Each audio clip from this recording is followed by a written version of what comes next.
Bantu baseningizimu Afrika sanibonani. Insuku ezinhle kumnandi siyaphila sivukile asilele. Siyabonga kakhulu ukuthi kulesi sikhathi uNkulunkulu uhamba nathi. Ngibuzwa ke umbuzo othi kungani kube khona umugqa nje omncane kangaka phakathi kothando nenzondo. Yini namhlanje umuntu athi uyakuthanda, yini kusekusasa umuntu engasakuthandi. Ngihlalile ngacabanga ukuthi kombe yini engenza kube kanjalo and futhi yini into enjalo abantu ibalimaza ngoba lezi zinto ziyenzeka. Uthola ukuthi abantu namhlanje bebekhuluma olunye ulimi, kusasa bakhuluma olunye ulimi. Ziningi ke izinto ezenza lokho. Asiqale ngokuthi namhlanje indlela uthando esilibuka ngayo ayisafani nendlela mhlawumbe abantu bokuqala babelibuka ngayo.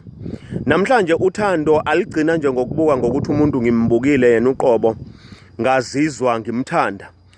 Ziningi ezinye izinto ezumfakele ekutheni abantu bazizwe sebethanda umuntu. Ezinye zalezo zinto zisukela entweni zesizulu ukuthi isizulu uqobo lwaso sidala. Sasithi ingwe idla ngamabala. Kusho ukuthi mawumuntu wesilisa noma wesifazane ubugagu bakho mhlambe bokusina noma bokucula noma bokukhuthala noma bokwenza izinto mhlambe noma ngendlela okhuluma ngayo nowenza ngayo izinto kwakukufakele ekutheni ugcine uthandeka. Bese kuba khona abanye abantu ababeba nogazi nje, insizwa isuleke, iphalaze igqume, izilungise ngoba kwangagcotshwa phela lezi zinto ezigcotshwa manje.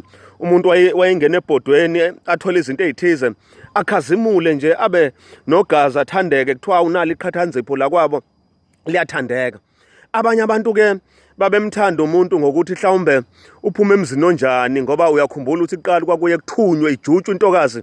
Kuthiwa siyele lapha kulwamuzwa kwasebanibani uyosilandela izinkomo, ubuye nezinkomo uzidle ngoba la ekhaya ngeke kuhlushekwe kuzelwe kwenzela ukuthi nalomuzwa la ekhaya ube khona ukutholana. Kodwa namhlanje akusaqondakali phakathi kothando nemali. Ezinye zezinto ezenza abantu bazizwe ngathi basothandweni kanti abekho othandweni ukuthi abantu sebethanda abantu ngokuthi banani. Esikakhulukazi abantu abanemali bavamile ukuthi bathole uthando oluningi kunalaba abengenayo imali. Phela akekho umuntu kulesi sikhathi esiphila kusona ofuna nje ukuthi ahlupheke, abe umhambuma, angabi namali, ahlupheke nje impilo yakhe yonke. Manje ke leyo nto ke yenza ukuthini na? Yenza ukuthi ngesikhathi wena uzama ukuhlanganisa uthando la ngempela kanye nemali, kwesinye isikhathi uhambe imali zijwayeleke nawe ugcine sewunayo imali. Ugcine sewubona ucha ngeke lo muntu lo angimthandi, into engangiyithanda imali yakhe nayo angisakwazi ukuyibekezelela ngoba ngithi ngiyalala ngiyavuka no ngizibona ukuthi no lo muntu angimthandi.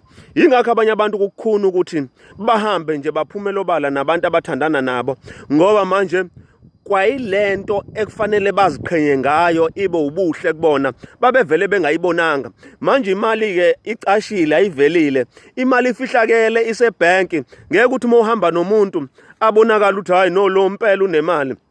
Ngeke siyibone leyo nto, singabona ngezinto akuthengela zona. Ingakho abanye abantu begcina bengena ezinkingeni eziningi zokuthi lento ekufuze ngabe yuthando, ukuthanda the person abathi they are in love with, bagcine bethi hayi ngoba uyangenzela ukuthi yena engamthanda umuntu. So lezo zinto ke izona lezi ezenza kwesinye isikhathi ke bese kuba nenzondo phakathi kothando kanye nemali. Angithi mangabe umuntu sowudla imali yakhe wase uyakhumbula ukuthi awumthandi futhi mhlambe seyiphelile imali yakhe, uzolwa lo okade efaka imali ngoba ethenga uthando, ngoba elwela ukuthi phela ukwazi ukudla imali yami bese ungangithandi. Kusho ukuthi ngenye indlela manje uthando wena ubelithengile ngemali, kodwa mase realize ukuthi le mali yakhe ayisamsebenzeli ukumnikeza lolo thando, bese zithuka ke manje engasalenzi ngale ndlela ekufanele ukuthi ngabe wenza ngayo. Leyo nto ke yenza ke izinkinga eziningi phakathi kwabantu abasothandweni. Ingakho ke kubalekile ukuthi uthando lingathengwa ngemali, kodwa uthando lukwazi ukuzimela kwenzela ukuthi likwazi ukuphila, kwenzela ukuthi noma imali ingasekho nalobo buhle bungasabonakali ngoba phela abantu bayaguga bayakhula. izinto ezazibenza abakhazimule ebuncaneni bazo zigcine zingasabonakali, kodwa lona lime likwazi ukusustaina, ukuzimela, lizikhuthaze, lizinakekele, likwazi ukuthi lingazifuneli okwalo, kodwa lime uthando. Ingakho uthando likwazi ukuma noma umuntu esegula noma engaphilile. Kodwa makuwukuthi lalingekho uthando, kwakulandela into ethize, iyothi ngaphela leyo nto ethize bese kuyavela ukuthi uthando lalingekho. Iyona ngozi enkulu-ke leyo ebantwini yokuthi abantu bagcine sebenenzondo ukuthi usibani bani wadlala ngayo, usibani bani wadla imali yami, kodwa akekho umuntu okumuze ethi usibani bani wadla uthando lwami, umzondela lokho. Ayikho into enjalo. Kodwa malikhona uthando, ngoba alikwazi uthando kuphela, iyona into engapheli. Ngisho sokwenzekeni, noma ngabe usuhamba nge-wheelchair, noma ngabe usaboni, noma ngabe usenalutho, awukwazi ukuzonda umuntu, uyoqhubeka kuthande. Kodwa uma kuwukuthi bekulandela ibhodo eliconsayo, uzomzonda umuntu.